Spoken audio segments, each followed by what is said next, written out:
घर की औरत पार्ट 2। मीना याद है ना आपको, जिसके ससुराल में ससुर और पति कैसे उसका और उसकी सास का अपमान किया करते थे। वैसे तो मीना को नौकरी की इजाजत मिल गई थी, लेकिन मीना, ये क्या है? खाना अभी तक नहीं बना। कब से मैं यहाँ बैठा हूँ कि नाश्ता कर लूँ। बस 2 मिनट, वो ऑफिस की एक ईमेल करनी है। तभी ससुर जी आ जाते हैं। मैंने कहता था जिस दिन ये फीमेल ईमेल करने लगेगी घर नहीं चलने वाला। तभी सास हाथ में नाश्ते की प्लेट ले आती है। ये लो, सभी उपमा खाओ। गर्मा गर्म स्वादिष्ट उपमा देखकर वाह माँ जी, 2 मिनट में ये कमाल, क्या बात है। वो आता है ना रेडी टू ईट वाला पैकेट, वही बनाया है। स्वाद बता बहू कैसा है। कल तक जो बीवी पति के नाम से ही कांपती थी, बहू के आ जाने के बाद कैसे उड़ रही है, ये देखकर ससुर जी को आ जाता है गुस्सा। हाँ, पैसे तो पेड़ पर उगते हैं ना, या तेरा बाप दे जा रहा है जो बैठे बैठे पैसे खर्च कर रही है। अरे जरा शरीर चला लिया कर, वरना पता है ना जब मेरा हाथ पड़ेगा तो कैसे काम करती है तू। बहू बेटे के सामने खुद का अपमान सास बर्दाश्त नहीं कर पाती और रोती हुई कमरे में चली जाती है। क्या पापा, क्या जरूरत थी माँ से ऐसे बात करने की? सुबह से कुछ नहीं खाया है, अब जब खाना आया तो रुला दिया आपने। चलिए देखते हैं माँ कहाँ गई।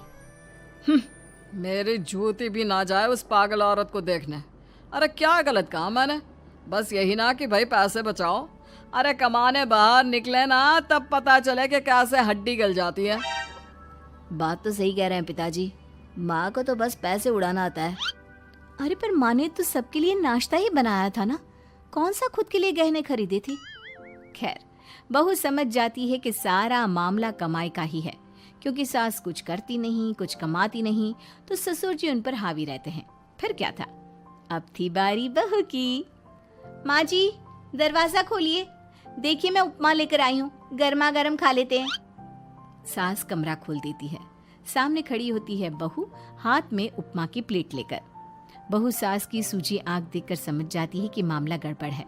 वो बात पलटते हुए कहती है, माँ जी वो आपकी काली साड़ी पर काला ब्लाउज है ना, वो प्लीज मुझे दीजिए।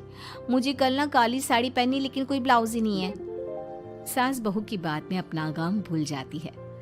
हाँ हाँ बहू, क्यों नहीं, वो तो मैंने अपने हाथों से डिजाइन किया था। चल अभी निकाल कर देती हूँ तुझे। सास बहू को ब्लाउज निकाल कर दे देती है। फिर अगले रोज, माँ जी आज तो ऑफिस पे कमाल ही हो गया।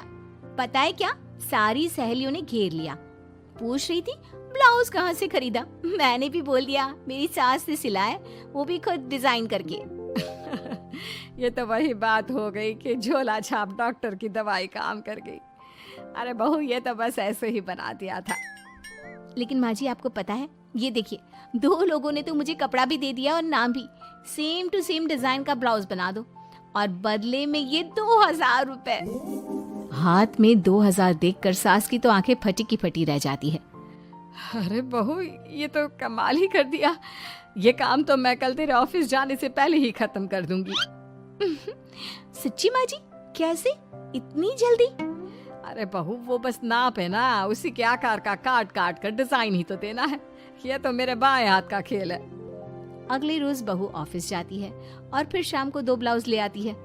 अरे बहू, क्या बात है, लेकिन इसकी डिजाइन। बहू फोन में सास को डिजाइन दिखाती है। अरे ये तो बच्चों वाला डिजाइन है, रुक अभी थोड़ी देर में ही दे देती हूँ। सास बहू को कपड़े सिल कर देती और बहू सास को रुपए। फिर एक रोज, माँ जी ये लीजिए कपड़े, लेकिन इसकी सिलाई मैंने ज्यादा ली है। तो क्या है ना, हैवी काम है तो मेहनत ज्यादा लगेगी ना आपको। अरे रहने देती बहू, मैंने कौन सी बुटीक खोली है। बहू को सास की बात में दम लगता है और वो कुछ सोचती हुई निकल जाती है। वो कमरे में बैठी होती है कि उसके ससुर की जोर जोर से चिल्लाने की आवाज आती है। फिर फिजूल खर्ची। अरे तुम्हारे जैसी बेकार नाकाम काज करने वाली औरत कब पैसे की कीमत समझेगी। क्या जरूरत थी ये मशीन खरीदने की? अरे वो मैंने EMI में ली है, आपको पता है ना कपड़े सिलने का कितना शौक है मुझे। हाँ तो क्या दर्जी बनोगी, लोगों को पकड़ पकड़ कर नाप लोगी? अरे कुछ तो शर्म करो। तभी बहू आ जाती है, उसके हाथ में चाबी होती है। माँ जी ये चाबी, मैंने चौराहे में आपके लिए बुटीक खुला है, पैसा लोन से लिया है तो काम करके आप चुका देना। और हाँ माँ जी, कल उद्घाटन है तो 11 बजे दुकान में पहुंच जाना, पूजा में आपको ही बैठना है। ये सुनकर ससुर जी आग बुबला हो जाते हैं। कहीं नहीं जाएगी ये, इस घर की औरतें बाहर नहीं निकलती। तू तो इंजीनियर है इसलिए तुझे इजाजत दे दी, लेकिन ये तेरी सास 4 अक्षर नहीं आते इसको। अरे रहने दे, क्यों पैसा बर्बाद करवा रही है। सास को डांटने की आदत ससुर जी को जो लग चुकी थी। सास बहू की ओर देखती है। तो माँ जी कल वक्त से तैयार रहना। ससुर जी आप ही तो माँ जी को कहते थे ना उन्हें पैसे की कदर नहीं है, तो अब वो खुद ही कमाने जा रही हैं। अरे और क्या पापा, देखिए मीना ने कितना अच्छा बुटीक खुला है माँ के लिए। अरे रहने दो, ये कुछ नहीं कर पाएगी, गंवार कहीं की। ससुर की रजामंदी ना होने के बाद भी सास काम करती है, लेकिन ससुर भी ससुर होता है। एक रोज सास देर से घर आती है। कहाँ घूम रही थी? या कोई वक्त है घर आने का? घर का ठेका क्या आप मर्द लेंगे? अब लगोगी रसोई में, क्योंकि तुम्हारी बहू रानी भी नहीं आई अभी तक।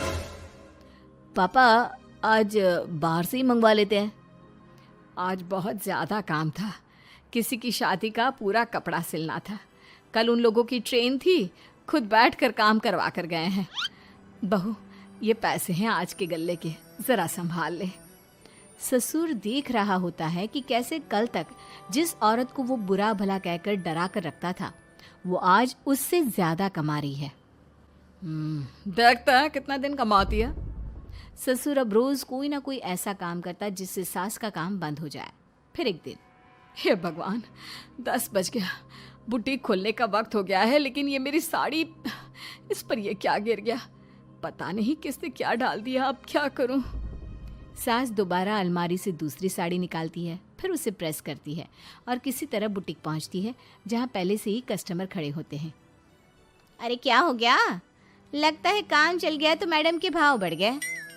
पता है इस धूप में पिछले आधे घंटे से खड़े हैं, पता होता तो वो बगल वाली शॉप में ही दे देते।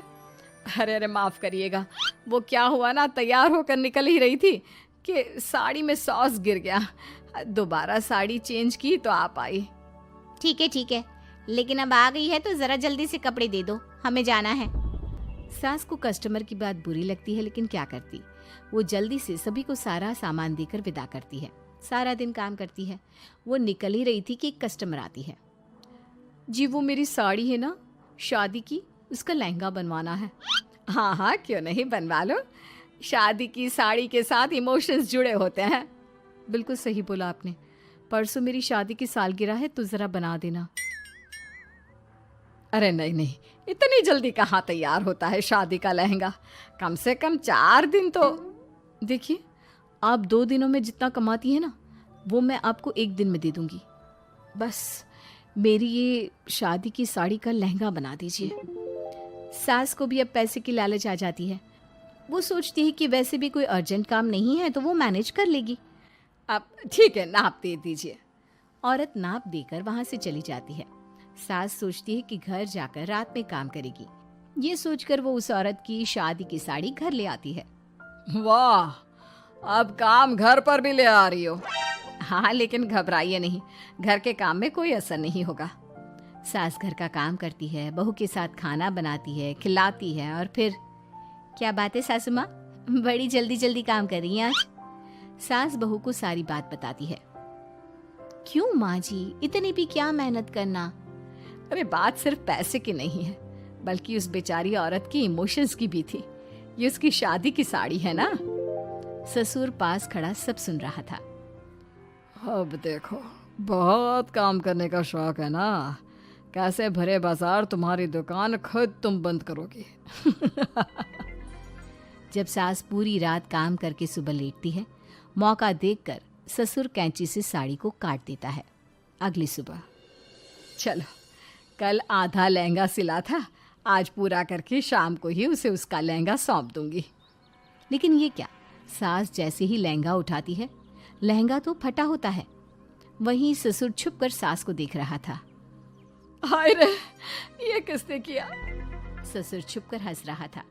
बहू देख लेती है और ससुर के पास जाती है। पिताजी, आपसे ऐसी छोटी हरकत की उम्मीद नहीं थी। आप खुद ही दुकान बंद करेगी। ससुर वहां से चला जाता है। सास भी वहां आ जाती है। वो समझ जाती है कि उसके पति ने ही साड़ी पर कैंची चलाई है। लेकिन फिर शाम को, जी वो मेरा लहंगा तैयार हो गया? हाँ जी, मैं तो कहती हूँ कि आप एक बार लहंगा पहन कर भी देख ले। औरत लहंगा पहन कर आती है और खूब खुश हो जाती है। अरे ये लहंगा है ना अंकल जी कमाल का, आंटी जी ने बनाया है, बिल्कुल लेटेस्ट डिजाइन। औरत सास को ढेर सारे पैसे देकर चली जाती है। लेकिन मैंने तो ये औरतों का फैशन है, कहीं से सिल दो या कहीं से काट दो, फैशन ही होता है। चलिए शाम का खाना मेरी तरफ से, आज आपका जन्मदिन है ना, रिटर्न गिफ्ट तो बनता ही है।